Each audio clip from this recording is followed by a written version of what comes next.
Wanita ini menghilang di malam tahun baru dan ditemukan dalam kondisi membusuk. Yuk bahas! Wanita ini bernama Anna Walsh. Ia berumur 39 tahun, ibu dari 3 anak, dan eksekutif real estate sukses. Ia dikenal sangat disiplin dan juga ambisius. Anna memiliki seorang suami bernama Brian. Brian adalah suami yang sangat suportif dan seringkali menunjukkan betapa hangatnya perilaku Brian kepada Anna. Tapi kenyataannya, Brian sedang dalam masa tahanan rumah karena kasus penipuan seni bernilai ratusan ribu dolar. Dan ini membuat pernikahan mereka mulai goyah. Anna bahkan dikabarkan sedang bersiap untuk mengakhiri pernikahannya. Pada malam tahun baru 2022 ke 2023, Anna dan Brian terlihat sedang makan malam di rumah mereka. Tidak ada tamu, hanya mereka berdua dan anak-anak yang sudah tidur lebih awal. Keesokan paginya, tanggal 1 Januari 2023, Anna dijadwalkan untuk naik pesawat ke Washington DC untuk kembali bekerja. Tapi pagi itu, ia tidak pernah muncul di bandara.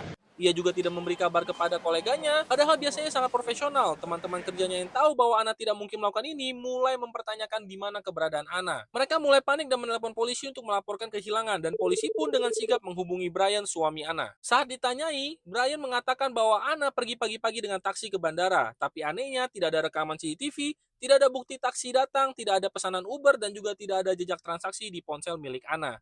Hari berganti dan Ana tetap tidak bisa dihubungi. Rekan kerjanya dan juga keluarganya mulai panik. Dan setelah 3 hari tanpa kabar, anehnya Brian baru menelpon polisi untuk melaporkan kehilangan. Dan saat polisi datang ke rumah Brian, mereka mencium bau yang sangat busuk sekali dari area ruang bawah tanah mereka.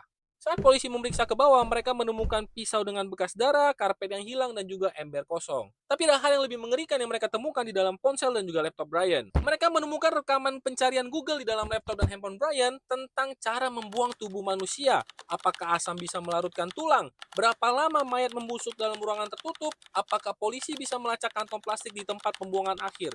Polisi juga menemukan bahwa Brian membuang kantong sampah besar berisi gergaji, pakaian berdarah, dan juga barang pribadi milik Anna. Dan inilah yang membuat semuanya jelas bahwa Brian punya motif kuat. Ia tahu perceraiannya bisa berdampak besar untuk Brian. Bukan hanya kehilangan pasangan, tapi juga reputasi dan juga hak asuh anak. Ditambah lagi, tuduhan kasus penipuan yang sedang berjalan. Dalam pikirannya, jika Anna pergi, semua hidupnya akan runtuh. Jadi Brian memilih menyelesaikan masalahnya dengan cara sendiri. Saat ini, Brian sudah ditangkap dan sedang menunggu jadwal persidangan. Dan ini adalah foto asli dari Brian saat ia ditangkap.